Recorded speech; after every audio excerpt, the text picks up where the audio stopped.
வீட்டை பெருக்கி அதை கண்டுபிடிக்கிற வரைக்கும் ஜாக்கிரதையாய் தேடாதிருப்பாளோ? கவனிங்க. அடுத்தது, கண்டுபிடித்த பின்பு தன் சிநேகிதிகளையும் அயல் வீட்டுக்காரர்களையும் வரவழைத்து, காணாமல் போன வெள்ளிக்காசை கண்டுபிடித்தேன், என்னோட கூட சந்தோஷப்படுங்கள் என்பாள் அல்லவா? இதுதான் உவமை. இதை சொல்லிட்டு அடுத்த வசனமே வாசிக்கலாம் பாருங்க. லூக்கா 15:10 வாசிங்க. அதுபோல மனம் திரும்புகிற ஒரே பாவியின் நிமித்தம் தேவனுடைய தூதருக்கு முன்பாக சந்தோஷம் உண்டாயிருக்கிறது என்று உங்களுக்கு சொல்லுகிறேன் என்றார். பாருங்க, அப்பொழுது மனம் திரும்புகிற பாவியின் நிமித்தம். அப்போ ஏற்கனவே பேசின ஒரு சம்பவத்துக்கும் இதுக்கும் ஒரு சந்தர்ப்பம், ஒரு நல்ல கவனிச்சிங்கன்னா ஒரு பொருள் உள்ளுக்குள்ளே வர்றதை கவனிக்கலாம். எப்படி? இப்போ பாருங்க, ஒரு ஸ்திரீ 10 வெள்ளி காசு வச்சுருந்தா, அதில் ஒரு வெள்ளி காசு காணாமல் போயிடுச்சு. உடனே இந்த அம்மா பதறுது. புரியுதுன்னா? பதறுது. உடனே வீட்டை பெருக்கி விளக்க கொளுத்தி தேடுது. தேடி கண்டுபிடிச்சிருது. கண்டுபிடிச்சி பக்கத்து வீட்டுக்கார்ட்டெல்லாம் போய், பாருங்கள், ஒரு வெள்ளி காசை நான் தொலைச்சி போட்டேன், இப்போ கண்டுபிடிச்சிட்டேன், என்னோட சேர்ந்து சந்தோஷப்படுங்கள் என்று சொன்னால், இந்த அம்மாளே பக்கத்து வீட்டு அம்மாள் என்ன நினைக்கும்? திங்க் பண்ணி பாருங்க. இதெல்லாம் ஏற்கனவே சொன்னது தான். என்ன நினைக்கும்? அந்த ஒரு வெள்ளிக்காசுங்கிறது வேறு ஒன்றும் இல்லை, ₹1 காயின். ஞாபகத்தில் வச்சுங்க. இப்போ நம்ம வீட்டில் ஒரு ₹1 எங்கேயாவது கீழே விழுந்துருச்சு, ஒரு பீரோ கடையில் போயிடுச்சு. எத்தனை நேரம் தேடுவோம்? பல மணி நேரங்கள் தேடுவோமா? சும்மா பார்ப்போம், அப்புறம் சரி எப்போ பார்த்துக்கலான்னு விட்டுருவோம். அதே ஒரு ₹2000 நோட்டு கீழே விழுந்துச்சுன்னா கூட கொஞ்சம் நேரம் தேடுற வாய்ப்பு இருக்குது. ஆனால் இது பார்த்தீங்கன்னா ஒரு வெள்ளி காசு இல்லையா? அதே சமயத்தில் அவ்வளோ தூரம் நம்ம ரிஸ்க் எடுத்துலாம் தேட மாட்டோம். ஆனால் இந்த அம்மா தேடி பாருங்கள், அதுக்கு என்ன பண்ணுது? விளக்க கொளுத்து தான். அப்படின்னா என்ன புரிஞ்சுக்கலாம்? இது தொலைத்த நேரம் ஒரு இரவு நேரமாக இருந்திருக்கணும் இல்லையா? அதனால தானே விளக்க கொளுத்துது. அப்புறம் வீட்டை பெருக்குது. ஏன்னா பெருக்கி எல்லாம் பார்த்தா தானே ஏதாவது கிடைக்கும். அந்த மாதிரி இது ரெண்டையும் செய்து கண்டுபிடிச்சிருது. இதை கொண்டு போய் பக்கத்து வீட்டில் நான் என்னோட சந்தோஷப்படுங்கன்னா, இது என்ன ₹1 இவ்வளோ அல்பத்தனமாக இருக்குது இந்த அம்மா அப்படி நினைப்பாங்க இல்லையா? ஆனால் இந்த உவமையில் கொஞ்சம் கவனிச்சு பாருங்கள் அன்புக்குரிய சகோதர சகோதரிகளே. ஆண்டவர் இயேசு கிறிஸ்து பேசின உவமை இது பரலோக ராஜ்யத்துக்கு போவதுடைய ரகசியம் அடங்கி இருக்கிற ஒரு உவமை. அப்போ நம்ம எவ்வளோ ஜாக்கிரதையாக கவனிக்கணும் இல்லையா? அப்போது ஆண்டவர் இயேசு கிறிஸ்து எந்த ஒரு உவமையை பேசினாலும் அது அந்த காலத்தில் யூதர்களுடைய கலாச்சாரம், அவங்களுடைய பண்பாடு, அவங்க பார்த்த பொருள், அவங்க பயன்படுத்தின பொருள், அவங்க வாழ்க்கையில் இருந்த நடைமுறை, இதையத்தான் உவமையாக அல்லது உதாரணமாக எடுத்து பேசுவார். இப்போ நம்ம ஏற்கனவே 3 அறுவடைகள் சப்ஜெக்டெல்லாம் படிச்சிருக்கோம் இல்லையா? விதை விதைக்கிறவன் விதைக்க புறப்பட்டான். அந்த விதை முள்ளில் விழுகுது, நல்ல நிலத்தில் விழுகுது, கற்பாறையில் விழுகுது, படிக்கிறோம் இல்லையா? அதே மாதிரி நானே மெய்யான திராட்சை செடி, நீங்கள் எல்லாரும் கொடிகள், மிகுந்த கனி கொடுங்க. அப்போது சாதாரணமாக அவங்க பார்க்குற பொருளில் ஒரு உவமையில் ஒரு தேவனுடைய ஒரு சத்தியத்தை சொல்ல விரும்புகிறான். அதே மாதிரி தான் இதுவும். அப்போ இதில் என்ன ஒரு பெரிய விஷயம் இருக்குது என்று சொல்லி கவனிச்சிங்கன்னா, யூதர்களுடைய கலாச்சாரம் ஒன்று இருக்குது அன்புக்குரிய சகோதர சகோதரி. அவங்களுடைய மேரேஜ் சிஸ்டம்னு ஒன்று இருக்குது. அது எப்படி தெரியுமா? இப்போ நம்ம ஊர்லாம் எப்படி தெரியுங்களா மேரேஜ் பண்ணுறாங்க? நைட்டு நிச்சயதார்த்தம், காலையில் கல்யாணம், நம்ம வசதிக்கு. ஆனால் ஆக்சுவலாக அந்த நிச்சயதார்த்தத்தினுடைய அர்த்தமே என்னன்னு தெரியுமா? சாதாரணமாகவே யூதர்களுடைய முறைப்படி பார்த்தீங்கன்னா ஒரு 6 மாதம் அல்லது ஒரு வருஷங்களுக்கு முன்பாக ஒரு மணவாளன் மணவாட்டி 2 பேரும் நிச்சயதார்த்தம் பண்ணுவாங்க. இப்போ நம்ம ஊர்லெல்லாம் நிச்சயதார்த்தம் எப்படி பண்ணுறோம்? மாப்பிள்ளை பொண்ணுக்கு ஒரு மோதிரம், பொண்ணு மாப்பிள்ளைக்கு ஒரு மோதிரம் போட்டுடுறாங்க இல்லையா? ஆனால் அந்த காலத்தில் என்கேஜ்மெண்ட், இந்த நிச்சயதார்த்தத்துக்கு என்ன செய்வாங்கன்னா, நிச்சயதார்த்தத்தினுடைய அடையாளமாக மாப்பிள்ளை பொண்ணு கையில் 10 வெள்ளி காசு கொடுப்பார். நல்லா புரிஞ்சுங்க, 10 வெள்ளி காசு கொடுப்பாங்க. நல்லா புரிஞ்சுக்கலாம். எதுக்காக இது அப்படின்னு பார்க்கும்போது இதனுடைய நடைமுறை பாருங்கள். அந்த நிச்சயதார்த்தத்துக்கு முன்பான வாழ்க்கையில் கவனிச்சிங்கன்னா மணமகள் மணமகள் 2 பேர் வர்றாங்க இல்லையா? அவங்க யார் கூட வேணாலும் எப்படி வேணாலும் பழகிருக்கலாம். ஆனால் ஒரு மணமகனுக்கு ஒரு மணமகள் நிச்சயதார்த்தம் பண்ணும்போது என்னைக்கு அந்த மாப்பிள்ளை கையில் அந்த 10 வெள்ளி காசு அந்த பொண்ணு வாங்குதோ அன்னையிலிருந்து திருமணம் வரைக்கும் ஒரு டைம் இருக்கு இல்லையா, அந்த டைம் ஸ்பேன் ஒரு 6 மாதம், ஒரு வருஷம், அது வரைக்கும் இந்த பொண்ணு என்ன செய்யணும், அந்த மணமகனுக்கு தான் கற்புள்ளவள் அப்படின்னு நிரூபிக்கணும். நல்லா புரிஞ்சுக்கலாம், சரியா? அப்போ எப்படி நிரூபிக்கிறது? இப்போ நம்மெல்லாம் பொண்ணு எங்கேயாவது போய் பொண்ணை பற்றி விசாரிப்பாங்க, பக்கத்து வீட்டில் விசாரிப்பாங்க, பொண்ணு எப்படிங்க, அல்லது ஆஃபீஸில் வேலை செய்கிற இடத்துல விசாரிப்பாங்க. அந்த காலத்தில் அந்த நடைமுறை இல்லை. அந்த பொண்ணு கற்புள்ளவள்ங்கிறத எப்படி நிரூபிக்கணும் தெரியுமா? அதாவது அந்த 10 வெள்ளிக்காசை வாங்கிட்டு அந்த கல்யாணம் வரைக்கும் இந்த பொண்ணு அதுக்கு முன்னாடி யார் வேணாலும் நினச்சிட்டு வந்துருக்கலாம். ஆனால் இப்போ இந்த வெள்ளிக்காசு கொடுத்த மணமகனையே நினைத்து கொண்டிருக்கிறது அப்படிங்கிறத மணமகன் உணரணுமா, அதுக்கு ஒரு அடையாளம் தான் 10 வெள்ளிக்காசு. இப்போ இந்த பொண்ணு என்ன செய்யணும், இந்த 10 வெள்ளிக்காசை வாங்கிட்டு போய் வீட்டில் உட்காந்து அந்த திருமண நாள் வருது பாருங்கள், அது வரைக்கும் அந்த வெள்ளிக்காசை நல்லா பாலிஷ் பண்ணுமா, சரியா? நல்லா பாலிஷ் பண்ணும்.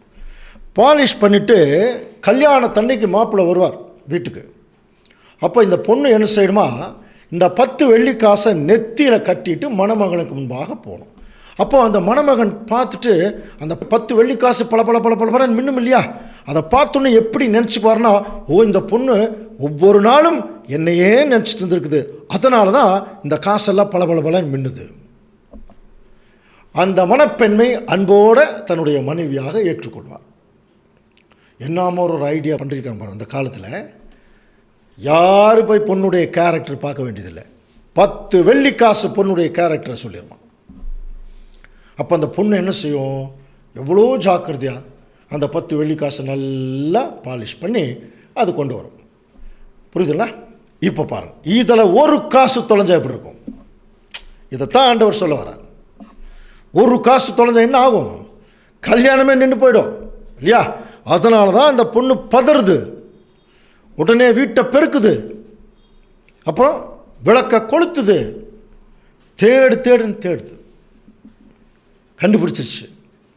இப்போது தன்னுடைய பக்கத்து வீட்டுக்கார்ட்ட போய் என்ன பண்ணுதான் பாருங்க, இந்த ஒரு வெள்ளிக்காசு நான் கண்டுபிடிச்சிட்டேன் அப்படின்னு. என்ன அர்த்தம், என்னுடைய வாழ்க்கையே தொலைஞ்ச மாதிரி போயிடுச்சு, இப்போ அதை நான் கண்டுபிடிச்சிட்டேன் என்று சொல்லி மற்றவர்களோடு சந்தோஷப்படுவாள் அல்லவா?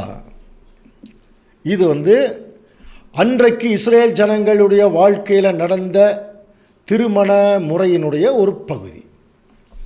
இதைய பேஸ் பண்ணி ஆண்டவர் இயேசு கிறிஸ்து பரலோக ராஜ்யத்துக்கு போகிறவங்களுக்கு என்னமோ சொல்ல வரார். இவ்வளோதான் விஷயம். இப்போ நம்ம கண்டுபிடிக்கணும்.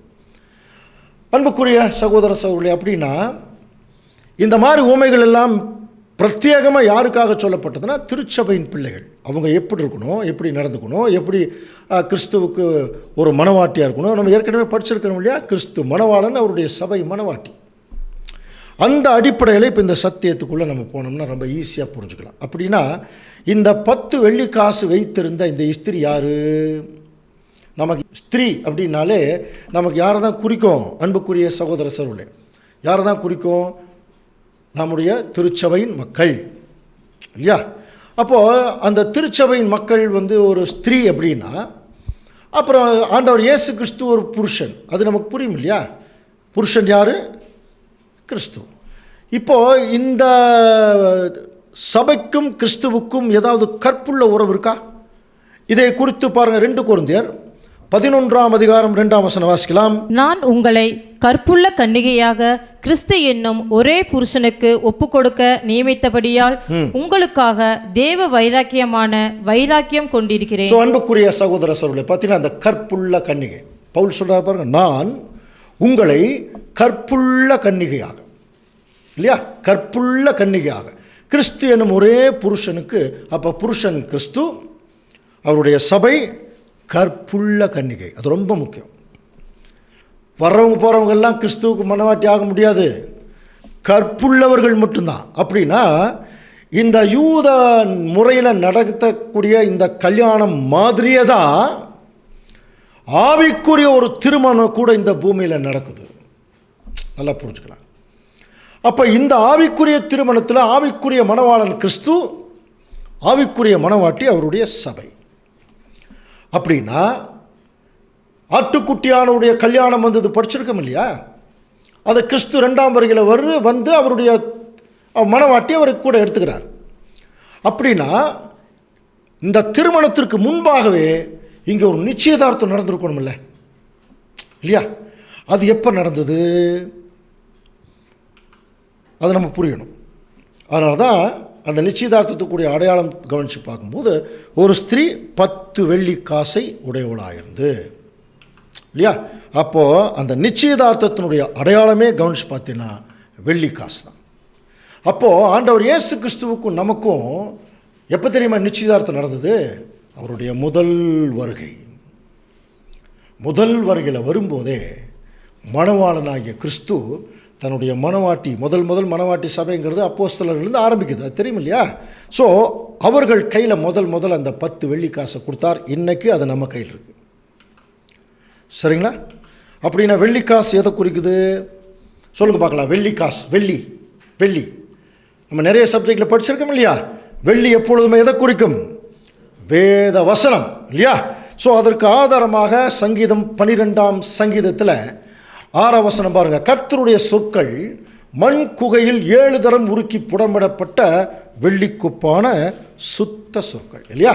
ஸோ அன்புக்குரிய சகோதரர்களுடைய அப்போ கவனிக்கலாம். ஆண்டவர் இயேசு கிறிஸ்து என்கிற மணவாளனுக்கும் அவருடைய திருச்சபை என்கிற மணவாட்டிக்கும் எப்போ தெரியுங்களா அந்த நிச்சயதார்த்தம்? முதல் வருகையில் வந்து மணவாளன் என்ன செய்கிறார்? மணவாட்டி கையில் அந்த சத்தியம் அப்படிங்கிற வெள்ளி காசை கொடுத்துட்டு போயிட்டார், பரலோகத்துக்கு போயாச்சு. இப்போ 2ஆம் வருகையில் ஆண்டவர் இயேசு கிறிஸ்து வரும்போது இந்த 2000 வருஷ காலம் திருச்சபையினுடைய முக்கியமான வேலை என்ன தெரியுங்களா? அழைக்கப்பட்ட திருச்சபையினுடைய முக்கியமான வேலை இந்த சத்தியம் என்கிற வெள்ளிக்காசை நல்லா பாலிஷ் பண்ணி ஜனங்கள் மத்தியில் பிரதிபலிக்க பண்ணுறது ரொம்ப முக்கியமான வேலை. அந்த வேலையை அப்போஸ்தலர்கள் ஆரம்பித்தாங்க. இன்றைக்கி அவர்கள் வெளியே வந்த பின்னடியார்களாகிய நாம் இந்த காரியத்தை முடிக்க போகிறோம். நமக்கு அந்த வாய்ப்பு இருக்குது, சரிங்களா? இந்த சத்தியத்தை கேட்டுக்கொண்டிருக்கிற உங்கள் எல்லாத்துக்குமே அந்த வாய்ப்பு இருக்குது. அன்புக்குரிய சகோதர சகோதரி கொஞ்சம் கவனிக்கலாம். அப்போது நம்ம வந்து பார்த்தீங்கன்னா அந்த வெள்ளிக்காசை வாங்கியிருக்கோம், அவருடைய சத்தியத்தை கையில் வாங்கியிருக்கோம். இதை வாங்கியாச்சு. இப்போ என்ன பண்ணோம்? உயிரோடு இருக்கும் நாள் ஃபுல்லாக இந்த சத்தியத்தை மற்றவர்களுக்கு பிரதிபலித்து காமிக்கணும். எதில்? அப்படியே பைபிள் எடுத்து இப்படி காட்டுறதில்ல, இப்படி காட்டணுமா? நான் சொல்கிறது புரியுதுங்களா? பைபிளை இப்படியும் காட்டுறதுக்கு ஒரு, இப்படி பாருங்கள் இப்படி இருக்குதுங்க, இப்படி தாங்க நம்ம நடக்கணும் அப்படின்னு சொல்கிறது ஒரு வகை, இப்படி நானும் நடந்துட்டுருக்கேன்னு சொல்கிறது இன்னொரு வகை. இங்கிருந்து பிரதிபலிக்கணும் அந்த வேதம், சரியா? ஸோ கவனிக்கலாம் அன்புக்குரிய சகோதர சொல்லி. அப்போ கொஞ்சம் கவனிங்க. இப்போ அந்த மாதிரி யாரெல்லாம் தங்களுடைய வாழ்க்கையிலேயே சத்தியத்தையும் கிறிஸ்துவையும் பிரதிபலிக்கிறார்களோ அவங்க தங்களுடைய ஞானத்தில் என்ன பண்ணுவாங்க? அந்த ஒரு காரியத்தை எல்லாத்தையும் வச்சுருப்பாங்க. அதனால தான் அந்த வெள்ளிக்காசை எங்கே கட்டுறாங்களா? நெத்தியில். சில முஸ்லீம் மேரேஜில் கூட நீங்கள் பெண்களுக்கு அந்த நெத்தியில் காசு கட்டுறதை நீங்கள் கவனிச்சிருக்கலாம். ஒருவேளை இந்த மாதிரி இதிலிருந்து வந்திருக்கலாம், அது கூட சரி, ஓகே. இருந்தாலும் அன்புக்குரிய சகோதர சொல்லி இப்போ நம்முடைய ஞானத்தில் இருக்கணுமா? அந்த வசனங்கள் அவருடைய காரியம் எல்லாம் நம்முடைய ஞானத்தில் கட்டிட்டு மணவாளனுக்கு எதிர்கொண்டு போகணும். ஏன்? வெளிப்படுத்தின விசேஷம் 19ஆம் அதிகாரத்தில் படிக்கிறோம் இல்லையா? 7ஆம் வசனம், நாம் சந்தோஷப்பட்டு கலிகூர்ந்து அவருக்கு துதி செலுத்த கடவோம், ஆட்டுக்குட்டியானவருடைய கல்யாணம் வந்தது. இப்போ ஆக்சுவலாக இயேசு கிறிஸ்துவ 2ஆம் வந்திருக்குதுன்னு காலத்தில் இருக்கிறோம். நிறையா தேவனுடைய பிள்ளைகள் அவரோட திருமணம் ஆயிடுச்சு அப்படின்னா புரியுதுங்களா? உயிர்த்தெழுந்த பரிசுத்தவான்கள் இயேசு கிறிஸ்துவோட அவங்க சேர்ந்தாச்சு. பின்பு உயிரோடு இருக்கிற நாமும் வகுப்பார் நம்ம. இப்போ நம்ம என்ன செய்யணும்? ஏன் இன்னும் சேரல? இன்னும் நம்மகிட்ட இருக்கிற நிறைய விஷயங்கள் பாலிஷ் ஆகலை. அது என்ன ஆகணும்? பாலிஷ் ஆகணும். அன்புக்குரிய சகோதர சொல்லை கொஞ்சம் கவனிக்கலாம். அப்படின்னா இந்த திருமணத்தினுடைய அழைப்பு நிச்சயதார்த்தத்திலிருந்து ஆரம்பிக்குது. இந்த அழைப்பை முதல் ஆண்டவர் இயேசு கிறிஸ்து எப்போ கொடுத்தார்? அவருடைய முதல் வருகையில் கொடுத்தார். யாருக்கு கொடுத்தார்னா முதல்ல அவருடைய சீஷர்களுக்கு தான். பொண்ணுக்கே இன்விடேஷன் முதல்ல வந்துச்சான், இல்லையா?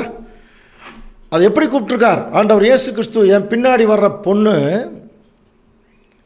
என் பின்னாடி தான் வரணும், அதுதான் பொண்ணு, அதுதான் கற்புள்ள கன்னிகை. படிக்கிறோமா இல்லையா? அப்போ ஒரு கணவன் பின்னாடி போகிறவோதான கற்புள்ள கன்னிகை, அதுதானே பொண்ணு.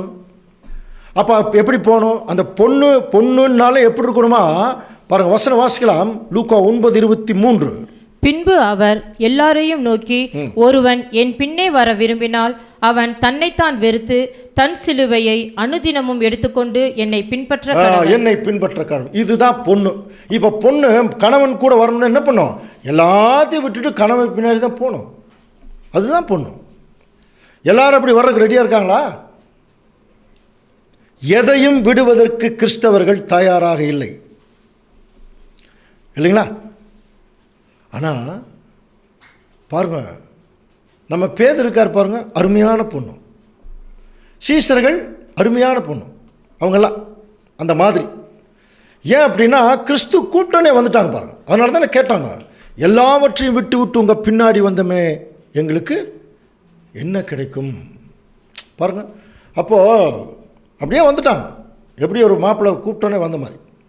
அப்போ ஆண்டவர் அதுக்கு கிளியராக பதில் சொல்லிட்டார். வாசிக்கலாம் பாருங்க, மத்தேயு 19:28. அதற்கு இயேசு, மறுஜென்ம காலத்திலே மனுஷகுமாரன் தன்னுடைய மகிமையுள்ள சிங்காசனத்தின் மேல் வீற்றிருக்கும் போது என்னை பின்பற்றின நீங்களும் இஸ்ரேலின் 12 கோத்திரங்களையும் நியாயம் தீர்க்கிறவர்களாக 12 சிங்காசனங்களின் மேல் வீற்றிருப்பீர்கள். இந்த வசனத்தை நம்ம பல முறை படிச்சிருக்கோம் அன்புக்குரிய சகோதர சகோதரி, கவனிக்கிறீங்களா? எல்லாவற்றையும் விட்டு உங்கள் பின்னாடி வந்தோம் என்ன கிடைக்குங்கிற போது, மறு ஜென்ம காலத்தில் மனுஷகுமாரன் தம்முடைய மகிமையுள்ள சிங்காசனத்தில் வீற்றிருக்கும் போது, இப்போ யாரெல்லாம் என்னை பின்பற்றினீங்களோ என்னுடைய சிங்காசனத்தில் உட்கார வைக்கிறேன். சுயநலம் இல்லாமல் அவரிடத்தில் பின்னாடி வந்த பொண்ணு ராஜா பக்கத்தில் ராணி மாதிரி உட்காருமா. அதனால் நம்முடைய மூத்த சகோதரர்கள் எல்லாம் பிதாவாகிய தேவன் மகாராஜா மாதிரி. அவர் எப்படி சொல்கிறாரா, என்னுடைய மகன் ராஜா இளவரசன், அதே சமயத்தில் திருச்சபை இளவரசியா, இளவரசனுக்கும் இளவரசிக்கும் கல்யாணம், அந்த மாதிரி அப்படியெல்லாம் ரொம்ப அழகாக போர்ட்ரேட் பண்ணி காட்டுறாங்க அன்புக்குரிய சகோதர சகோதரி. அப்போது ஆண்டவர் இயேசு கிறிஸ்து 2ஆம் வருகையில் வரும்போது அவரை பின்பற்றின அனைவரையும் அவரோடு உட்கார வைக்கிறார் ராஜாங்கத்தில். சரியா? ஓகே. அதற்கு மனவாட்டியாக ஏற்றுக்கொள்வதற்கு அவருக்கு தெரிந்த ஒரே விஷயம் அந்த 10 வெள்ளி காசு தான், இல்லையா? அந்த 10 வெள்ளி காசு, கவனிக்கிறீங்களா? அப்போ அன்றைக்கு நிச்சயதார்த்தத்தின் போது 10 வெள்ளி காசு எப்படி மணவாளன் மணவாட்டி கையில் கொடுத்தாரோ அதே மாதிரி நம்முடைய ஆண்டவர் இயேசு கிறிஸ்து கூட 10 வெள்ளிக்காசு மாதிரி ஒரு விஷயத்தை திருச்சபை கையில் கொடுத்துட்டு போயிருக்காருங்க. இன்றைக்கி அது நம்ம கையில் இருக்குது. இன்றைக்கி நம்ம கையில் இருக்குது. வெள்ளிக்காசு எதை குறிக்கும்? படித்தோம் இல்லையா? சத்தியம், போதகம் படித்தோம் இல்லையா? கர்த்தருடைய உபதேசம். அப்போது அது 10 வெள்ளிக்காசுன்னு ஏன் சொல்கிறாங்க தெரியுங்களா? The entire plan of God, total Bible. இதில் பார்த்தீங்கன்னா 31,000 வசனம் இருக்குது. இதை ஃபுல்லாக நீங்கள் படித்து பரலோக ராஜ்யத்துக்கு போகிறது தலைகீழ நின்னாலும் நடக்காது. அது நம்ம இப்போ இருக்கக்கூடிய காலத்தில். அதனால் அன்புக்குரிய சகோதர சகோதரி, அதனால தான் இந்த பாடங்கள் எல்லாமே பாருங்கள், உங்களுக்கு ஒரு 60 சப்ஜெக்ட் அப்படியே வரிசையாக ஒன்றா வருது இல்லையா? இந்த 60 பாடங்களுக்குள்ளேயே கவனிச்சிட்டிங்கன்னா தேவனுடைய திட்டத்தினுடைய சாராம்சத்தினுடைய அடிப்படை முழுவதுமே உள்ளே வந்துடும். முதல் பேஸ் அஸ்திவாரம் அதுதான். அதனால தான் இந்த பாடங்கள் இப்போ உங்களுக்கு தேவனுடைய கிருபையினால் நம்ம கிடைச்சிட்ருக்கு. நல்லா புரிஞ்சுக்கலாம். இதில் என்ன ஆச்சரியம்னா, நாம் நமக்கு தெரிந்த ஒரு நாலேஜில் நம்முடைய மூத்த சகோதரர்கள் எல்லாம் என்ன பண்ணாங்க, தேவனுடைய அடிப்படை சத்தியங்கள், அடிப்படை உபதேசங்களை அவங்க ஒரு 60 வகுப்புகளாக பிரித்தாங்க. இன்னும் சில சகோதரர்கள் 53 வகுப்புகளாக பிரித்தாங்க. 53ங்கிறது ஒரு வருஷம், 52 வாரம் முடியுது இல்லையா? அப்போது 53 எது எப்படி இருந்தாலும் சரி, அது சரியான காலத்துக்கு தேவனுடைய பிள்ளைகளுக்கு போய் சேரும். இப்படியெல்லாம் நம்ம பிரித்து ஒரு காலத்திற்கேற்ப சில சத்தியங்கள் பரிமாறும்போது தேவன் பாருங்கள் என்ன பண்ணிட்டார்னா, இந்த டோட்டல் பிளானையே 10ஆக பிரிச்சிட்டார். புரியுதுங்களா? அதுதாங்க 10 வெள்ளிக்காசு, 10 அடிப்படை சத்தியங்கள். அது என்னன்னு தெளிவாக தெரியணும் நமக்கு. இந்த 10 வெள்ளிக்காசு தான் மணவாட்டி கையில் இருக்கு. இன்றைக்கி நம்ம மணவாட்டி அழைப்புக்குள்ளே இருந்தோம்னா இந்த 10 அடிப்படை சத்தியங்கள் நமக்கு தெரிந்திருக்க வேணும். சரிங்களா? அதனால தான் அந்த காலத்துல எல்லாம் தாவீது போன்றவர்களெல்லாம் சங்கீதத்தில் எழுதினாங்க, 10 நரம்பு வீணையினாலும் தம்பிருவினாலும் நாம் தியானத்தோடு வாசிக்கும் சுரமண்டலத்தினாலும் காலையிலே உம்முடைய கிருபையும் இரவிலே உம்முடைய சத்தியத்தையும் அறிவிப்பது நலமாயிருக்கும். இது பெரிய சப்ஜெக்ட். இரவு என்பது இந்த இருண்ட காலம், துன்பமான காலம். இங்கே தேவன் கிருபை அவருடைய பிள்ளைகளுக்கு வச்சிருக்காராம். காலை என்பது கிறிஸ்துவுடைய ராஜ்யத்தின் ஆரம்பம். நல்லா புரிஞ்சுக்கலாம். அதில் கிருபை நமக்கு கொடுக்குறார். இப்போ இரவின் காலத்தில் சத்தியத்தை நமக்கு கொடுக்குறார். மறுபடியும் திருப்பி சொல்கிறேன், இப்போ நம்ம இருண்ட காலத்தில் இருக்கிறோம். இங்கே நமக்கு அதிகமான சத்தியங்கள் பரிமாறப்படுது. அது ராஜ்யத்தில் ஆரம்பமாகும்போது அது கிருபையாக நமக்கு கிடைக்கும். ஸோ இதை எதில் தான் நம்ம அறிவிக்க வேண்டியதாக இருக்குது? 10 நரம்பு வீணை, ஹார்ப். அதில் 10 நரம்பு இருக்குமா? அந்த மாதிரி தான் பாருங்கள், இது ஒரு ஹார்ப் மாதிரி. இதுக்கு ஒரு 10 நரம்பு இருக்குது. நரம்புனாலே பார்த்தீங்களா அடிப்படை இல்லையா? அந்த மாதிரி 10 அடிப்படை சத்தியங்கள் அங்கே சொல்கிறார். காலையிலே உம்முடைய கிருபையும் இரவிலே உம்முடைய சத்தியத்தையும் அறிவிப்பது நலமாயிருக்கும். கர்த்தரை பாடி அவருடைய நாமத்தை ஸ்தோத்தரித்து நாளுக்கு நாள் அவருடைய ரட்சிப்பை சுவிசேஷமாக அறிவியுங்கள். இதுதாங்க பாலிஷ் பண்ணுறது. கொடுத்த சத்தியத்தை நல்லா பாலிஷ் பண்ணி மற்றவங்களுக்கு ரிஃப்ளெக்ட் பண்ணுறது, பிரதிபலிக்க செய்தல். இந்த வேலையை தான் தேவனுடைய பிள்ளைகளாகிய உண்மையான திருச்சபை செய்கிறாங்க. அடுத்த வசனம் பாருங்க, சங்கீதம் 96:3 வாசிக்கலாம். ஜாதிகளுக்குள் அவருடைய மகிமையையும் சகல ஜனங்களுக்குள்ளும் அவருடைய அதிசயங்களையும் விவரித்து சொல்லுங்கள். விவரித்து சொல்லுங்கள், அவருடைய அதிசயங்களையும் விவரித்து சொல்லுங்கள். இதே தான் நம்ம ரொம்ப நாளைக்கு முன்னாலே ஈசாக்கின் திருமணம்னு ஒரு சப்ஜெக்ட் பார்த்தோம் இல்லையா? அதில் கூட ஈசாக்கு கிறிஸ்துவுக்கும் ரெபேக்காள் திருச்சபைக்கும் அடையாளமாக இருக்கிறான். இந்த ரெபேக்காளுக்கு தேவையான உசிதமான பொருள் எதில் வந்தது? 10 ஒட்டகத்தில் இல்லையா? அதுவும் 10 சத்தியங்கள் தான் குறிக்கும். பாருங்கள், அப்போ இந்த ரெபேக்காளுக்கு தேவையானதெல்லாம் 10 ஒட்டகம் 10 சத்தியத்தில் வருது. அதே சமயத்தில் இந்த ரெபேக்காள் அதே ஒட்டகத்தில் ஏறி போயிட்டாங்க பாருங்கள். யார்கிட்ட? ஈசாக்கு கிட்ட. அதே மாதிரி தான் ஆண்டவர் இயேசு கிறிஸ்து நமக்காக நிறைய உச்சிதமான சத்தியங்களை அவர் வேதத்தில் அனுப்பிச்சிருக்கார். நம்ம ஃபாலோ பண்ணிவிட்டு எங்கே போயிடலாம்? கிறிஸ்துவோடு போய் சேர்ந்துடலாம். அப்படின்னா இப்போ என்ன பண்ணணும்? அப்படின்னா அந்த 10 சத்தியங்கள் என்ன? அது வேற ஒன்றும் இல்லைங்க, பெரிய டெக்னாலஜியெல்லாம் கிடையாது. ரைட் ஃப்ரம் த பிகினிங், தேவனுடைய சிருஷ்டிப்பிலிருந்து ராஜ்யத்தினுடைய முடிவு வரைக்கும் இருக்கக்கூடிய ஒரு விஷயத்தை நம்ம கூர்ந்து கவனிச்சோம்னா 10 ஈஸியாக பிரிச்சிடலாம். அந்த 10ம் மிக மிக முக்கியமான சத்தியங்கள். புரியுதுங்களா? அதை பிரிக்கலாம், ரொம்ப ஈஸியாக பிரிக்கலாம். நம்முடைய மூத்த சவுல் பிரிச்சிருக்காங்க. இப்போ அதில் ஒவ்வொன்றா சொல்கிறேன், கொஞ்சம் கவனிச்சுட்டு வாங்க. முதல்ல மனுஷனுடைய சிருஷ்டிப்பு, creation, the first doctrine, first வெள்ளிக்காசுன்னு அர்த்தம். பாருங்கள், சிருஷ்டிப்பு வந்த உடனே அடுத்தது அவன் விழுந்துட்டான் மனுஷன் பாவத்தில். சரியா? சரி, விழுந்துட்டான். அடுத்தது என்ன? விழுந்தவனை மறுபடியும் தூக்கி எடுக்கணும். அதுக்கு ஒரு மீட்கும் பொருள் கொடுக்கணும் இல்லையா? ஸோ அந்த மீட்கும் பொருள் தான் 3வது வெள்ளிக்காசு. 4வது, டோட்டலாக உலக ஜனங்களுக்கு தேவன் அந்த மீட்பு கொடுக்குறார். பட் அது யார் மூலமாக கொடுக்குறார் என்று சொல்லி பார்க்கும்போது ஆண்டவர் இயேசு கிறிஸ்து மூலமாக.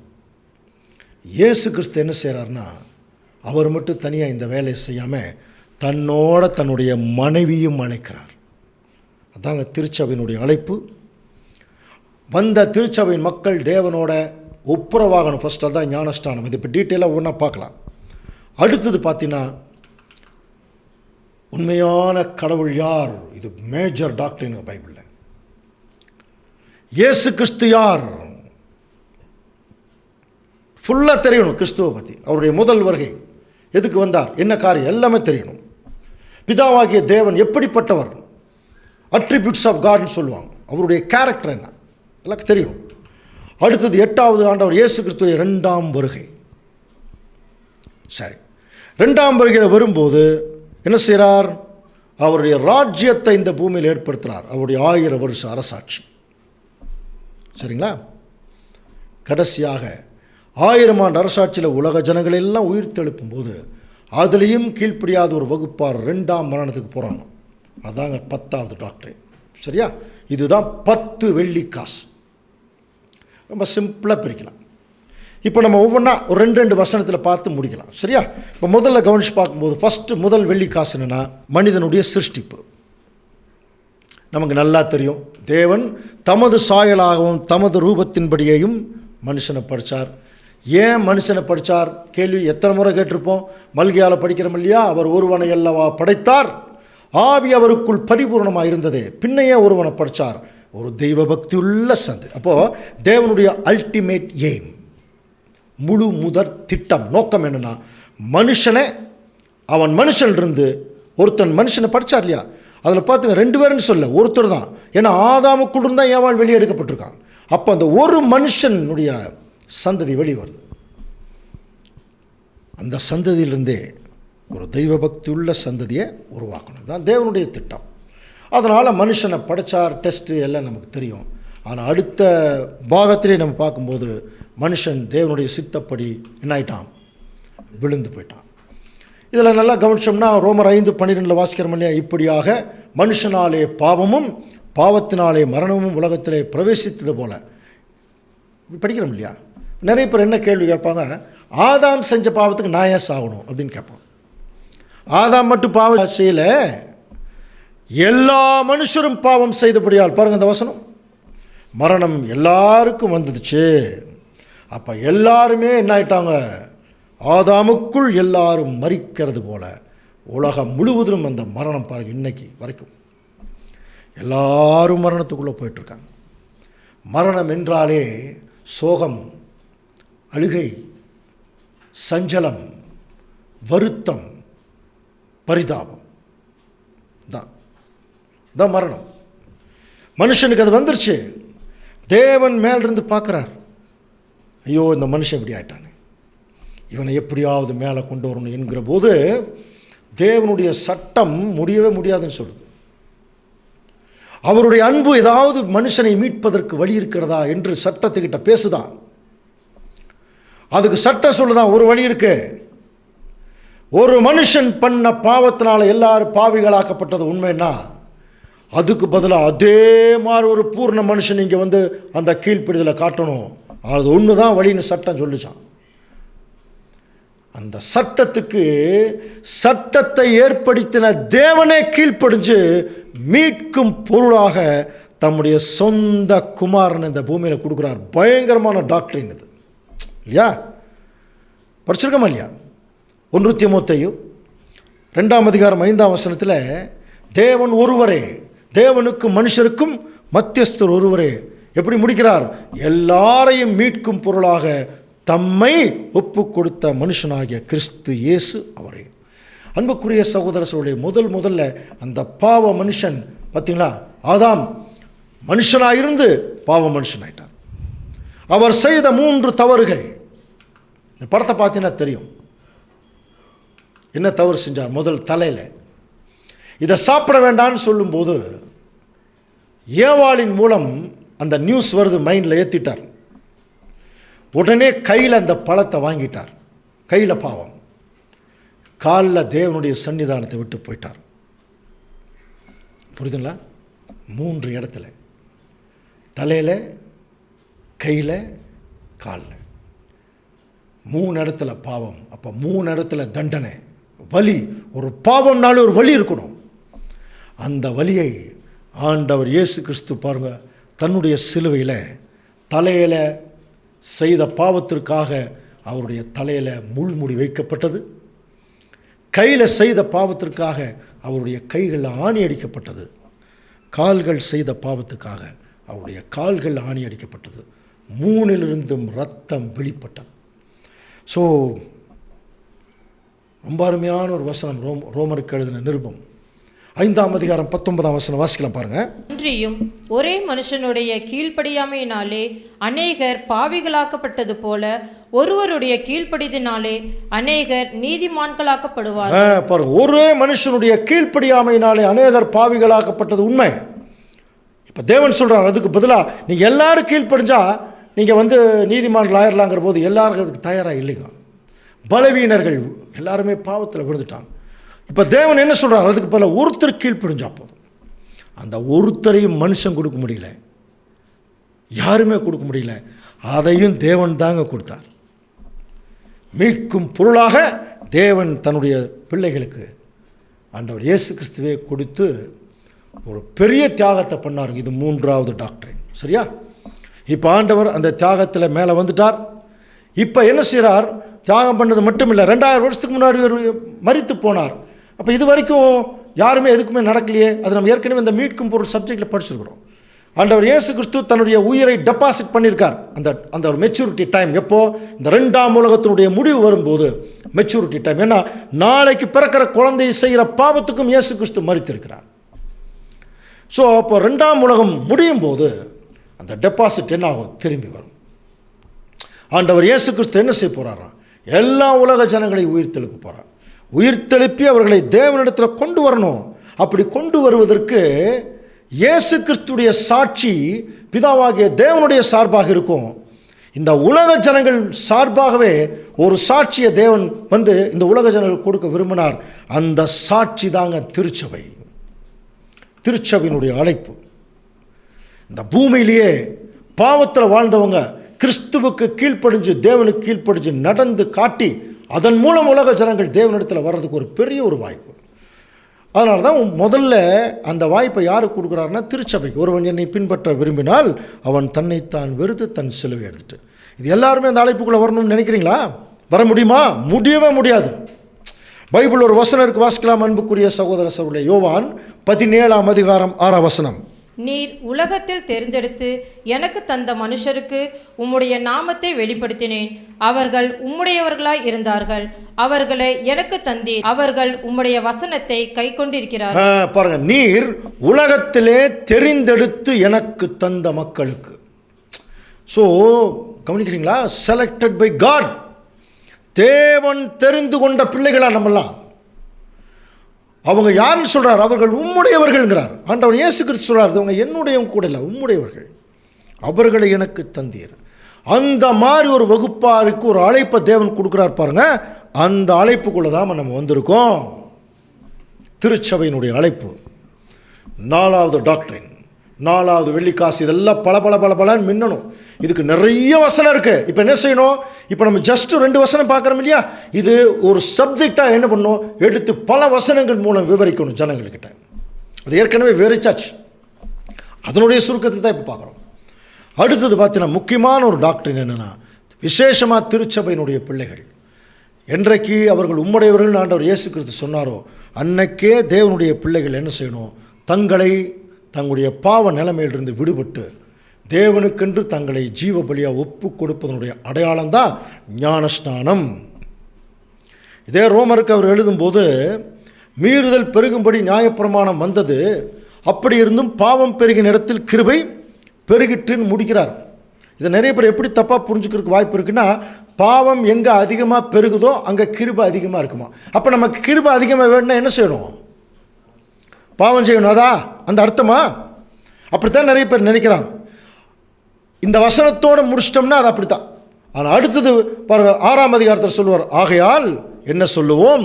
கிருபை பெருகும்படி பாவத்திலே நிலை நிற்கலாம் என்று சொல்லுவோமா? கூடாதே. ஏன்? அடுத்த வசனம் பாருங்க. பாவத்துக்கு மரித்த நாம் அதிலே எப்படி பிழைப்போம்?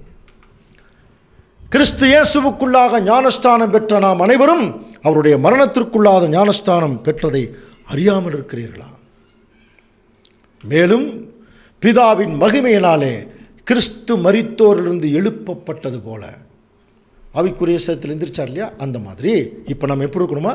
அவர் ஆவிக்குரிய சரீரத்தில் இருந்த மாதிரி இப்போ நம்ம மாம்சத்தில் இருந்து காட்டணும். அதனால தான் நாமும் புதிதான ஜீவன் உள்ளவர்களாய் நடந்து கொள்ளும்படிக்கு அவருடைய மரணத்திற்குள்ளாகும் ஞானஸ்தானத்தினாலே கிறிஸ்துவுடனே கூட அடக்கம் பண்ணப்பட்டோம். பின்னாடி நிறைய வசனம் இருக்குது. அவருடைய மரணத்தின் சாயல் குறிக்கப்பட்டிருந்தால் உயிர்த்தெழுதலின் சாயலும் வந்துடுவாங்க இல்லையா? அப்போ அன்புக்குரிய சகோதரர்களுடைய நாம் இந்த பூமியில் கவனித்து பார்க்கும்போது அந்த ஞானஸ்தானத்தில் தேவனோட ஒப்பிடும்போது, தேவனுடைய காரியங்களை கவனிக்கும்போது நம்ம பாதி உலகத்தில் நிற்கிறோம். அப்படியே தேவனுக்கென்று நம்மளை மரணத்தின் சாயல் ஒப்பு கொடுக்கணுமா? இதைத்தான் ரோமர் 6:5 வாசிக்கலாம். ஆதலால் அவருடைய மரணத்தின் சாயலில் நாம் இணைக்கப்பட்டவர்களானால் அவர் உயிர்த்தெழுதலின் சாயலிலும் இணைக்கப்பட்டிருக்கிறோம். உயிர்த்தெழுதலின் சாயலிலும் நாம் இணைக்கப்பட்டிருக்கோம். ஸோ இது ரொம்ப முக்கியமான ஒரு டாக்டரின். 5வது டாக்டரின். 6வது அதிமுக்கியமான டாக்டரின் என்ன? யார் கடவுள்? Who is God? தெளிவாக இருக்கணும் தேவனுடைய பிள்ளைகள். நமக்கு யார் அப்பான்னு தெரிஞ்சிருக்கணும். இன்றைக்கி பிரச்சனையே உலகம் முழுவதும் இன்றைக்கி பிரச்சனை அதுதாங்க. Who is God? எல்லாம் அவங்க கடவுள் பெருசுன்னு நினச்சிட்டு இருக்காங்க. புரியுதுங்களா? வானத்திலேயும் பூமியிலேயும் தேவர்கள் எனப்படுவர்கள் கோடிக்கணக்கில் இருந்தாலும் எல்லாவற்றுக்கும் மேலே பிதாவாகிய தேவன் ஒருவர் உண்டு. கவனிக்கிறீங்களா? அப்போது இந்த கடவுள் எப்படி இருக்கிறாரா? ஒருவராய் சாவாமையுள்ளவரும் சேரக்கூடாத ஒளியில் வாசம் பண்ணுகிறவரும் மனுஷரில் ஒருவரும் கண்டிராதவரும் காணக்கூடாதவருமாக இருக்கிறவர். அவருக்கே கனமும் நித்திய வல்லமையும் உண்டாயிருப்பதாக. படிச்சிருக்கிறோம் நிறைய நம்முடைய பிதாவாகிய தேவனை குறித்து. நம்முடைய அப்பா, புரியுதுங்களா? சர்வலோகத்துக்கும் பிதா, பயங்கரமானவர் அப்படிங்கிற வார்த்தை இருக்கு. பயங்கரமானவர்னா பயப்படுத்துகிறவர்னு அர்த்தம் அல்ல. உலகமே அவரை பார்க்க முடியாத அளவுக்கு ஒரு பெரிய நிலைமையில் இருக்காருன்னு அர்த்தம். புரியுதுங்களா? சர்வ கணம் பொருந்திய கடவுள். இன்னும் என்னென்னவெல்லாம் மேன்மை இருக்குதோ அத்தனை வார்த்தைகளுக்கும் சொந்தக்காரருங்க பிதாவாகிய தேவன். ரொம்ப மேல் இருக்கார். நம்மெல்லாம் ஒன்றுமே இல்லை. கவனிச்சு பாருங்க. இயேசு கிறிஸ்துவே பயபக்தியோடு அவரிடத்தில் ஜெபம் பண்ணுறாருன்னா அவர் எவ்வளோ பெரிய கடவுளாக இருக்கும். அந்த கடவுள் தாங்க உலக ஜனங்கள் மேலே கொண்ட அன்புனால தன்னுடைய சொந்த குமாரன் என்றும் பாராமல் இந்த பூமியில் தன்னுடைய மகனை பலியாக கொடுத்தார். சாத்தான் பாருங்க, அவன் எவ்வளோ மோசமான ஆள் பாருங்க. அவ்வளோ பெரிய கடவுளுடைய உண்மையான அன்பை மறைச்சிட்டான். கடவுளையே மறைச்சிட்டான் பாருங்க. இயேசு கிறிஸ்துங்கிற பேரில் யாரோ ஒரு இயேசுவை முன்னாடி கொண்டு வந்து வச்சு உண்மையான கடவுளை மறைச்சிட்டான். உண்மையான ஆண்டவருடைய பலியை மறைச்சிட்டான். இதை உணர்ந்த ஒரு பவுல் எழுதுகிறார் பாருங்க, தம்முடைய சொந்த குமாரன் என்றும் பாராமல். ரோமர் 8:32. நாம் எல்லாருக்காகவும் அவரை ஒப்பு கொடுத்தவர், அவரோட கூட மற்ற எல்லாவற்றையும் நமக்கு அருளாதிருப்பது எப்படி? எவ்வளோ ஒரு கடவுளை நாம் தெய்வமாக கொண்டிருக்கிறோம். திங்க் பண்ணோம். அடுத்தது அவருடைய குமாரன் இயேசு கிறிஸ்து, அவரை பற்றின தெளிவான தீர்க்க தரிசனம் வாசிக்கலாம். யோவான் 20:31 வாசிங்க. இயேசு தேவனுடைய குமாரனாகிய கிறிஸ்து என்று நீங்கள் விசுவாசிக்கும்படியாகவும் விசுவாசித்து அவருடைய நாமத்தினாலே நித்திய ஜீவனை அடையும்படியாகவும் இவைகள் எழுதப்பட்டிருக்கிறது. டோட்டல் பைபிளே ஆண்டவர் இயேசு கிறிஸ்து தேவனுடைய குமாரன் விசுவாசிக்கிறதுக்கு தான் எழுதப்பட்டிருக்கா. எல்லாரும் இந்த பைபிளில் வாசிக்கிறவங்க, ஆனால் எல்லாரும் அவர் தாங்க, இவர் தான், அவர் இயேசுதா, பிதா தான் இயேசுன்னு சொல்லி என்ன பண்ணுறாங்க? தப்பாக சொல்லி கொடுத்தாங்க. தெளிவாக இருக்குது. இயேசு கிறிஸ்து தேவனுடைய குமாரன்னு தான் நம்ம விசுவாசிக்கணும். அவர் தான் தேவன், அவர் தான் அப்பான்னு விசுவாசிக்கக்கூடாது. அவருக்கும் ஒரு அப்பா இருக்கார் இல்லையா? அந்த டிஃப்ரென்ஸ் தெரியணும். அதுக்காக தான் இந்த வசனங்கள் எல்லாம். இப்படி யார் விசுவாசிக்கிறாங்களோ அவங்களுக்கு தான் ஜீவன்னே சொல்லிட்டார். அது மட்டும் இல்லை அன்புக்குரிய சகோதர சகோதரி, யோவான் 3:17 உலகத்தை ஆக்கினைக்குள்ளாக தீர்க்கும்படி தேவன் தம்முடைய குமாரனை அனுப்பாமல் அவராலே உலகம் ரட்சிக்கப்படுவதற்காகவே அனுப்பினார். எத்தனை வசனம்! அடுத்த வசனம் பாருங்கள். பிதாவானவர் குமாரனை உலக ரட்சகராக அனுப்பினார் என்பதற்கு நாங்கள் சாட்சிகள். நாங்கள் சாட்சியிடுகிறோம். எவ்வளோ கிளியராக சொல்கிறாங்க. பிதாவானவர் தம்முடைய குமாரன் மகனை உலக ரட்சகராக அனுப்பினார். அடுத்தது 1 யோவான் 4:15 வாசிக்கலாம். இயேசுவானவர் தேவனுடைய குமாரன் என்று அறிக்கை பண்ணுகிறவன் எவனோ அவனில் தேவன் நிலைத்திருக்கிறார். அவனில் தேவன் நிலைத்திருக்கிறார். தேவனுடைய குமாரன் அறிக்கப்படும். ஸோ அன்புக்குரிய சகோதர சகோதரி, இதுதான் 7வது வெள்ளிக்காசு. இப்போ இயேசு கிறிஸ்துடைய முதல் வருகையிலிருந்து அவர் பேசின உவமைகள், அவருடைய அடையாள அற்புதங்கள், வசனங்கள் எல்லாமே இதில் வந்துடும். அடுத்த ஸ்டேஜ் என்ன? அவர் போயிட்டார் மேலே. அடுத்த ஸ்டேஜ் என்ன? 2ஆம் வருகை. இதுவும் ரொம்ப முக்கியமான டாக்டரின். ஆண்டவர் இயேசு கிறிஸ்துவனுடைய 2ஆம் வருகை பற்றி தெளிவாக தெரிந்திருக்க வேண்டும். நம்ம ஏற்கனவே 2ஆம் வருகை சப்ஜெக்டில் படிச்சிட்டோம். 2ஆம் வருகையில் அவர் ஏற்கனவே ஆல்ரெடி அவர் பிரசன்ஸ் இங்கே இருக்குது. அதுக்கு உதாரணம் சொன்ன இல்லையா? அத்திமரத்தினார் ஊமையை கற்றுக்கொள்ளுங்கள். அத்திமரம் துளிர் விடும்போது நான் எங்கே வந்தாச்சு? வாசல் அருகே வந்தாச்சு. அப்படியே நீங்கள் இவைகள் எல்லாம் காணும்போது அவர் வாசல் அருகே. இப்போ வந்தாச்சு. வந்து என்ன பண்ணுறார்? அதுவும் படிச்சிருக்கோம் மல்கியா 3ஆம் அதிகாரத்தில். அவர் உட்கார்ந்து வெள்ளியை முதல் புடமிட்டாராம், சத்தியத்தை. அதனால தான் கிறிஸ்து 2ஆம் வருகையில் வரும்போது சத்தியம் ரொம்ப மோசமாக இருந்தது, கலப்படமாக இருந்தது. இயேசு கிறிஸ்து வந்தோன்னு அதை கிளியராக பிரித்தார். அதனால தான் இன்றைக்கி நமக்கு சிஸ்டமேட்டிக்காக அந்த சத்தியம் கிடைக்குது.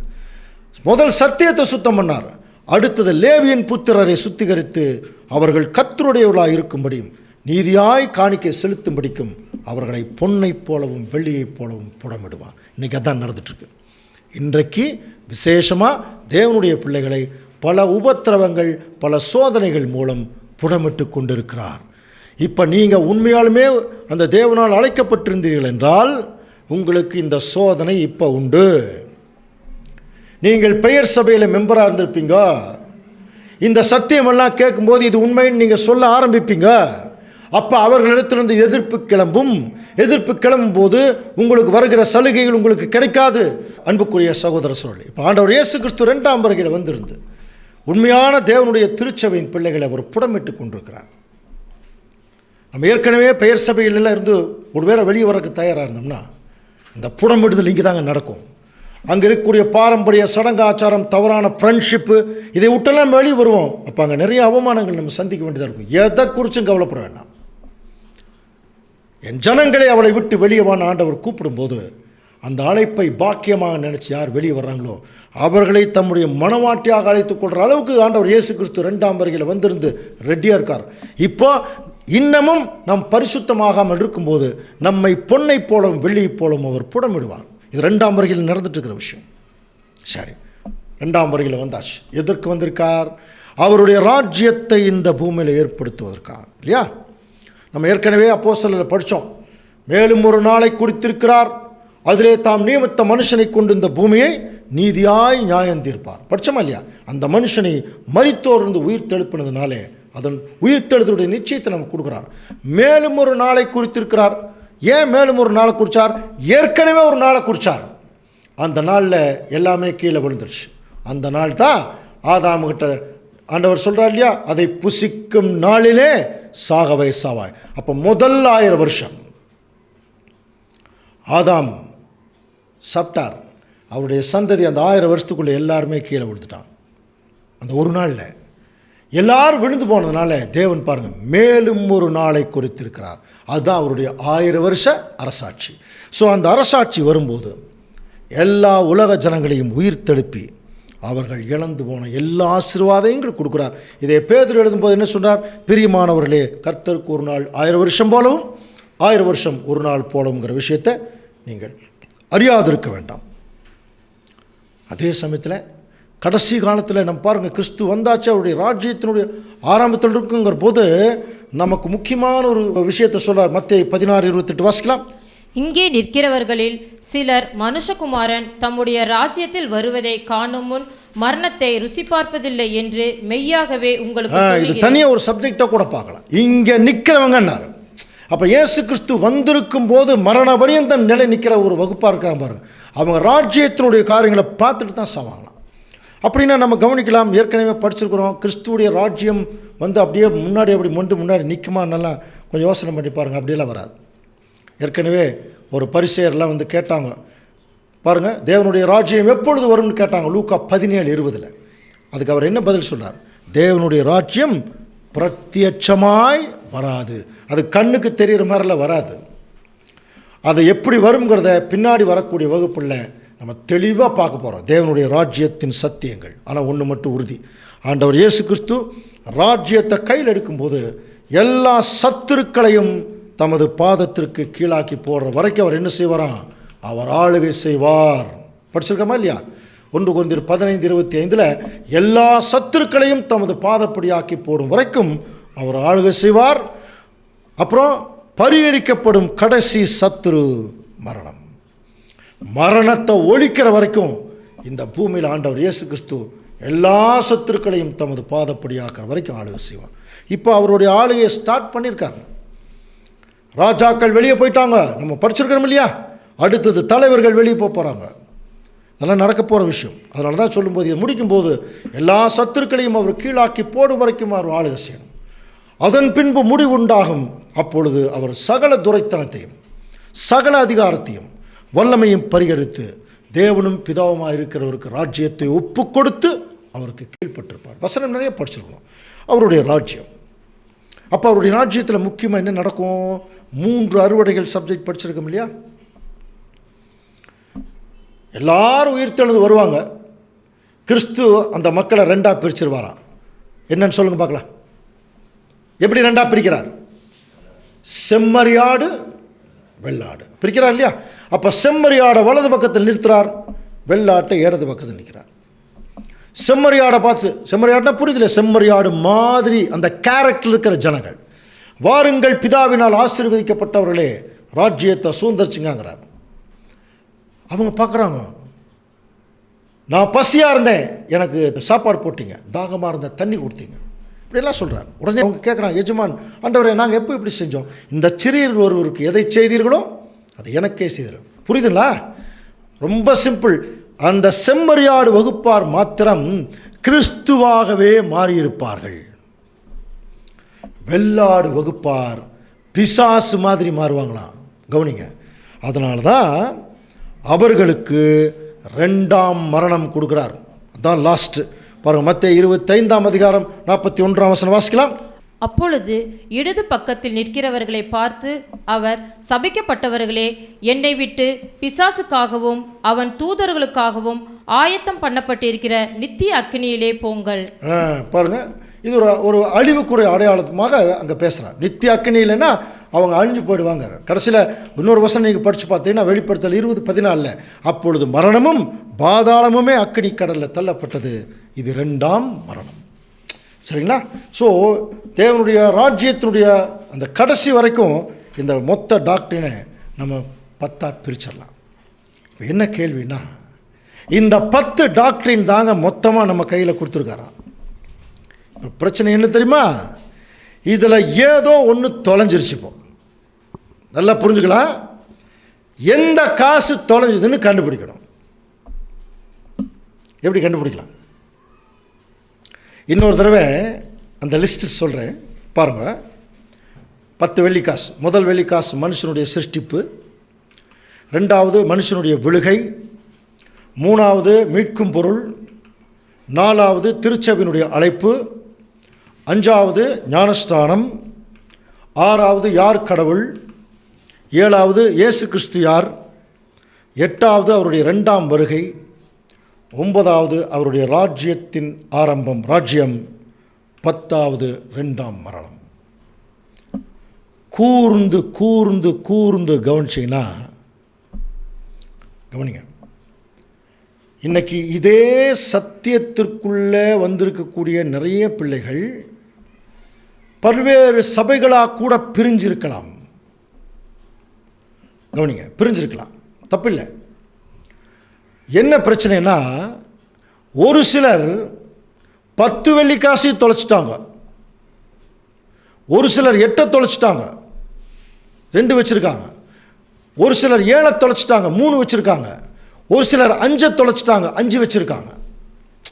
இது எப்படி இதை சொல்லலாம் அப்படின்னா, ஃபஸ்ட்டு மனுஷனுடைய சிருஷ்டி பற்றி எல்லாருமே சொல்கிறாங்க. கவனிக்கிறீங்களா? மனுஷனுடைய விழுகை பற்றி எல்லா சபைகளும் பேசுது. மீட்கும் பொருளுடைய சாரம்சத்தை குறித்து எல்லாரும் பேச முடியாதுங்க. எனக்காக மரிச்சார்னு வேணால் சொல்லலாம். எந்த அடிப்படை, அது ரொம்ப முக்கியம். அப்புறம் திருச்சபையினோட அழைப்பு, அதை கூட பேசுகிறாங்க. ஞானஸ்தானம், அது கூட பேசுகிறாங்க. யார் கடவுள், அது கூட நிறைய சபைகள் இன்றைக்கி பேச ஆரம்பிச்சாச்சு. யார் இயேசு கிறிஸ்து, இயேசு கிறிஸ்து பிதாவுடைய மகன் தான், அவருடைய ஒரே பேரான குமாரன், பேச ஆரம்பிச்சிட்டாங்க. 2ஆம் வருகை கூட சில பேர் ஆராய்ச்சி பண்ண ஆரம்பிச்சிட்டாங்க. கவனிக்கலீங்களா? ஆனால் எந்த காசு மட்டும்தான் தொலைஞ்சு போச்சு தெரியுங்களா? இப்போ இந்த வெரி லாஸ்ட் பீரியடில் எந்த காசு தொலைஞ்சு போச்சுன்னா, நீங்களே சொல்லுங்க, எது தொலைஞ்சு போச்சான்? 2ஆம் வருகை வரைக்கும் பேசுகிறாங்க. இன்னைக்கு எது இன்னும் தெளிவாக தெரியாமல் மறைந்திருக்கிற சத்தியம் தெரியுங்களா?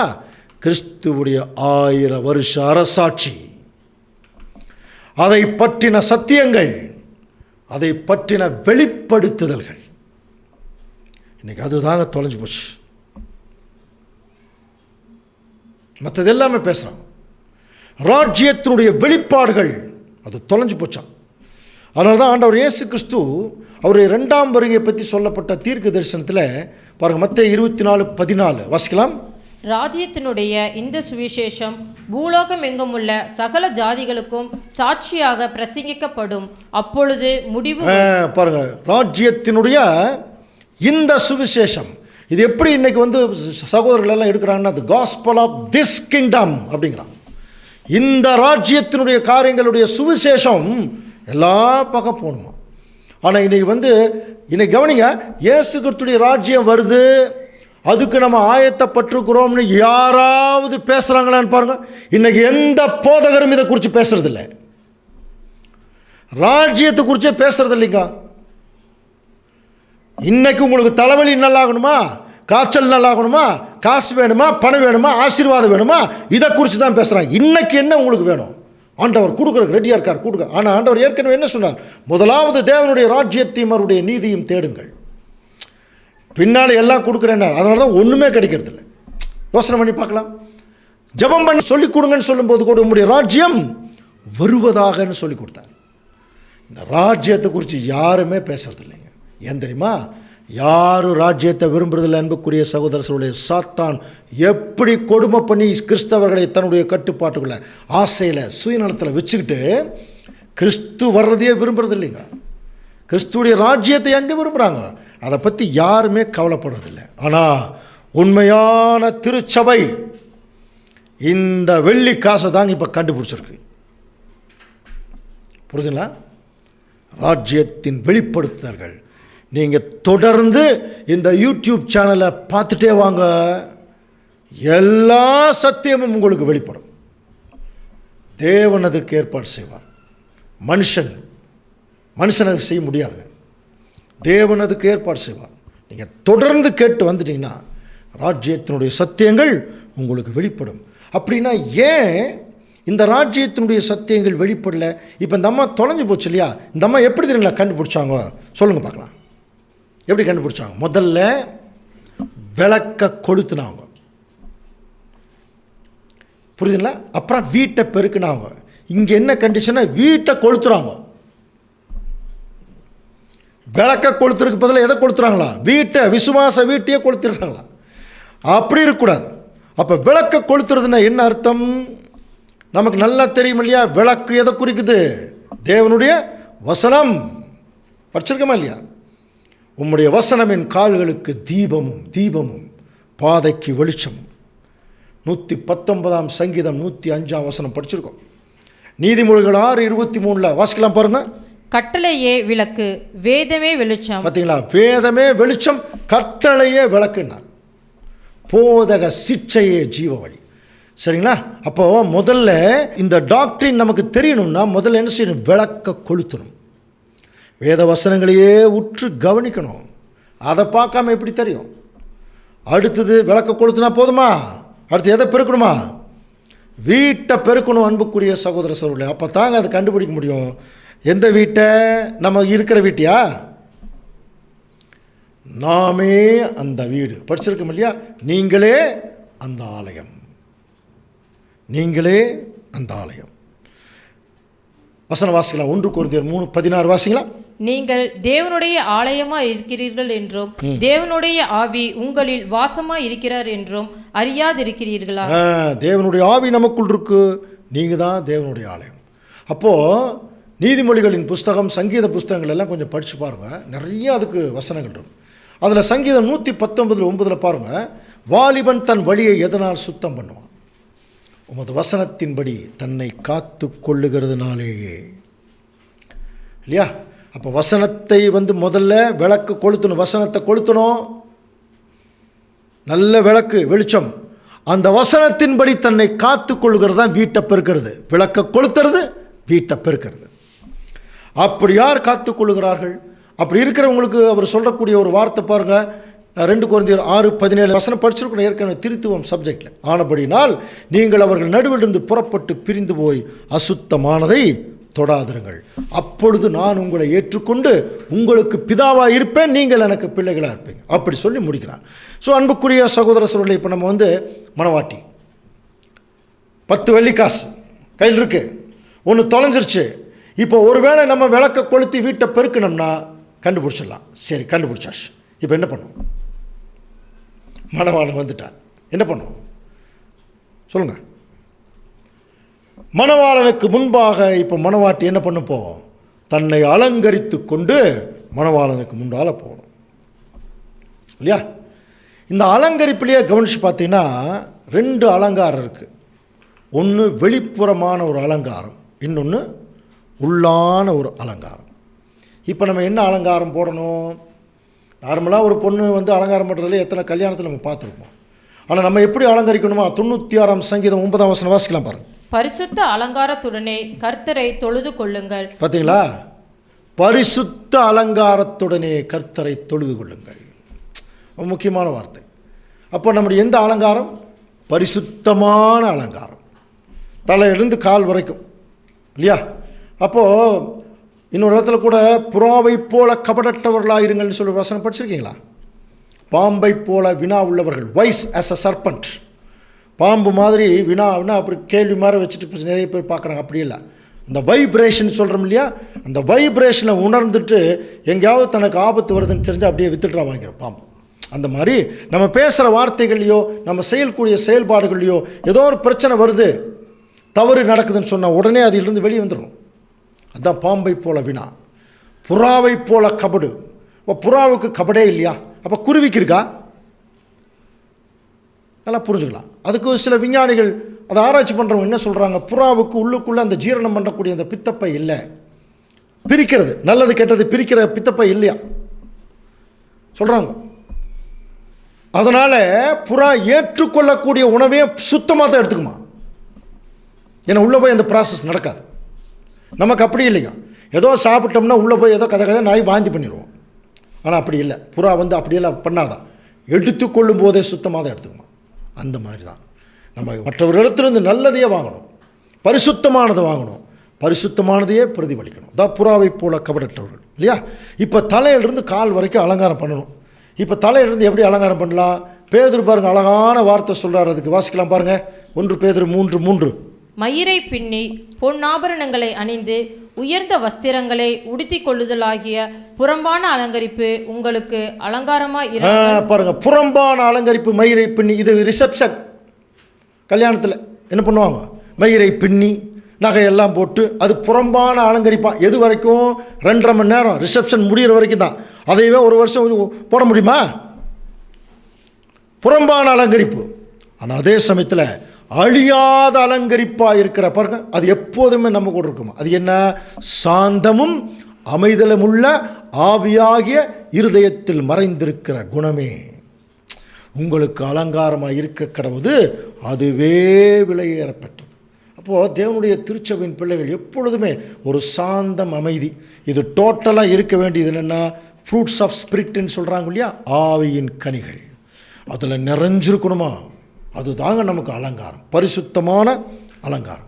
அதே மாதிரி முதல் பெண்களுக்கு காது குத்துவாங்க தெரியுங்களா?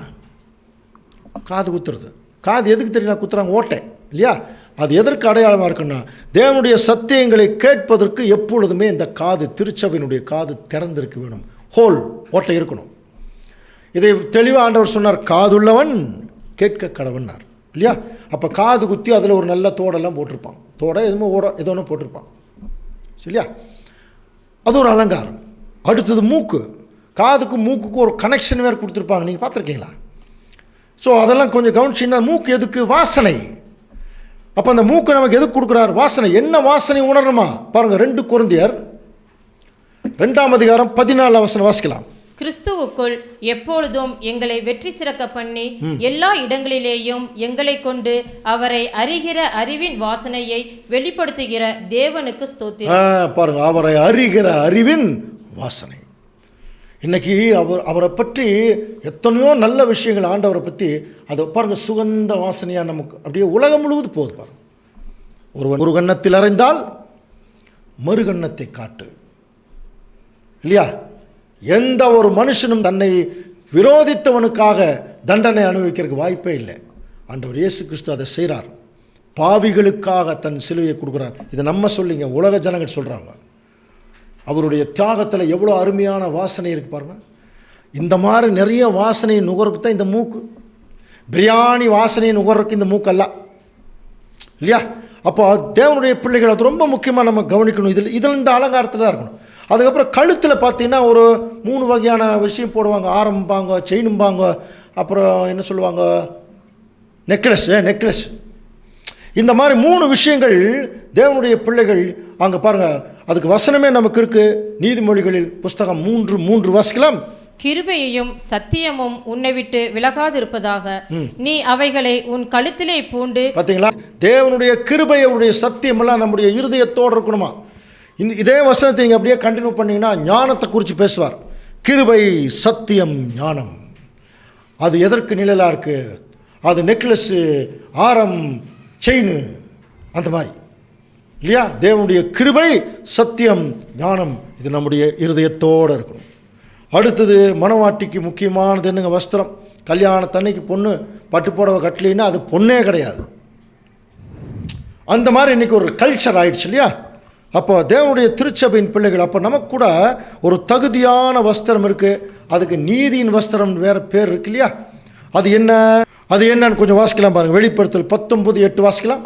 சுத்தமும் பிரகாசமுமான மெல்லிய வஸ்திரம் தரித்து கொள்ளும்படி அவளுக்கு அளிக்கப்பட்டது. அந்த மெல்லிய வஸ்திரம் பரிசுத்தவான்களுடைய நீதிகள். பாருங்கள், பரிசுத்தவான்களுடைய நீதிகள். இதுக்கெல்லாம் டீட்டெயிலாக பேசணும்னா நிறையா நம்ம விளக்கம் கொடுக்கலாம். பட் இப்போ சுருக்கமாக பார்த்தா போதும். தேவனுடைய திருச்சபையின் பிள்ளைகள், நமக்கு முன்னோர்கள் எடுத்த அந்த பரிசுத்தவான்கள் இருக்காங்க பாருங்கள். அவங்க என்ன நீதியில் நடந்தாங்க? ஆபிரகாமுடைய விசுவாசம், ஈசாக்கினுடைய கீழ்ப்படிதல், யாக்கோபுடைய வைராக்கியம். நல்லா புரிஞ்சுக்கலாமா? நோவாவுடைய விசுவாசம். இந்த மாதிரி நிறைய பேர். அதே மாதிரி நமக்கு முன்னோடிகளாகிய பேதுரு, பவுல் போன்றவருடைய அவங்களுடைய வாழ்க்கையில் ஏற்பட்ட எவ்வளோ பெரிய அனுபவங்கள், அதில் அவங்க நடந்து கொண்ட முறை, இது எல்லாமே நம்ம ஃபாலோ பண்ணோம்னா அதுதாங்க நமக்கு பரிசுத்தவான்களுடைய நீதிகள் என்கிற அந்த ட்ரெஸ்ஸு இல்லையா? அந்த ட்ரெஸ்ஸை போட்டுட்டு ஆண்டவர் இயேசு கிறிஸ்துவுக்கு முன்பாக எப்படி போகணுமா? நம்ம ஏற்கனவே படித்தோம் இல்லையா? சங்கீதம் 45 சித்திர தையலாடை தரித்தவளாய் ராஜாவினிடத்தில் கொண்டு போகப்படுவாள். இதுக்கு தனியாக ஒரு மீனிங் இருக்குது. எம்ப்ராய்டரி படிக்கிறோம் இல்லையா? அதனால தான் இன்றைக்கி பட்டு புடவை கட்டிக்கிறாங்க எல்லோரும். அது பார்த்தீங்கன்னா எம்ப்ராய்டரி ஒர்க் அதில் இருக்கு பாருங்கள். ஊசியில் குத்தி அந்த நூல், அதாவது பல வகையான கலர் நூலெல்லாம் அந்த ஊசியில் குத்தி எடுக்கும்போது அழகாக ஒரு டிசைன் வருது இல்லையா? அந்த மாதிரி திருச்சபை தன்னுடைய வாழ்க்கையில் ஏற்படக்கூடிய அனுபவங்களை தான் குத்துறதுங்கிறது என்ன தெரியுமா? கசப்பான அந்த அவமானங்கள், அதிலேயே தன்னுடைய வாழ்க்கையை மிகச்சிறந்த பாருங்க பலவிதமான கலர் மாதிரி பலவிதமான நல்ல குணலட்சணங்களில் தன்னை உருவாக்கி இருக்கணுமா. அப்படி அந்த கலர் நல்லா வரணும். ஊசியில் வச்சு குத்துனா தானே வரும். அந்த மாதிரி நிறைய பாடுகள், நிறைய அவமானங்கள். அப்படி தன்னை அலங்கரித்து கொள்ளும் திருச்சபை. அப்படி அலங்கரித்து கொள்ளும்போது அவர்கள் ராஜ அரண்மனைக்குள்ளே என்ன செய்வாங்க? மகிழ்ச்சியோடு பிரவேசிப்பார். அன்புக்குரிய சகோதர சகோதரர்களே, இந்த மாதிரி ஒரு அழைப்புக்குள்ளே தாங்க இப்போ நம்ம வந்திருக்கோம். ஆண்டவர் இயேசு கிறிஸ்து விசேஷமாக 10 வெள்ளிக்காசை கையில் கொடுத்துட்டார். இப்போ மணவாளனாக வந்திருக்கிறார். இப்போ என்ன செய்யணும்? அவருக்கு எதிர்கொண்டு போக பரிசுத்த அலங்காரத்துடனே நம்ம ரெடியாகி அந்த 10 வெள்ளிக்காசை நம்முடைய நெத்தியில் கட்டிட்டு போகும்போது நம்மை மனவாட்டியாக ஏற்றுக்கொள்றதுக்கு ஆண்டவர் எப்பொழுதுமே தயாராக இருக்கார்.